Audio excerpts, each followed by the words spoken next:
In 1625, Helene Gillet, the daughter of a French noble, was led to the scaffold to be executed for a crime she probably didn't commit. What followed was chaos, blood, and a prophecy fulfilled. Helene lived a sheltered life and was rarely seen outside, but at 20 she was assaulted by her brother's tutor. Ashamed, she told no one, but the whispers grew, as did the child inside her. When her hidden pregnancy ended in the infant's death, its body was found behind a wall, wrapped in her monogrammed shawl. She was accused of murder. Even though she denied the charge, Helene was found guilty and sentenced to death. Because she was nobility, she would be beheaded, not hanged, which was reserved for commoners like you and me.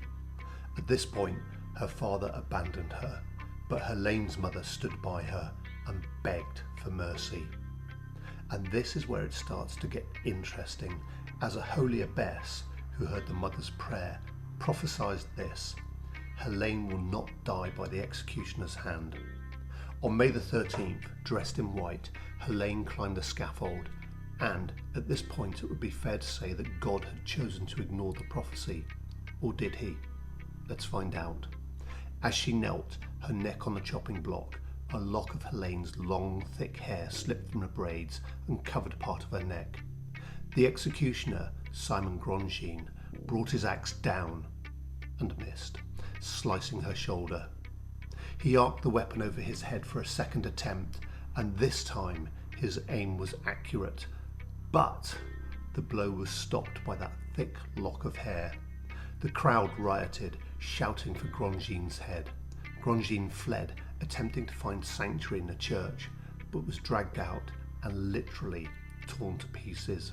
His wife then tried to finish the job with a pair of shears, stabbing Helene, but her attempt failed when she was also pulled out and ripped apart by the crowd. Two men rescued the bleeding girl. Miraculously, she survived, and with no one left to execute her, public outcry reached the king, who granted her a pardon to mark his sister's marriage to England's King Charles I. But what about the abbess's prophecy? After recovering from her injuries, Helene entered a convent and lived to be 90 years old.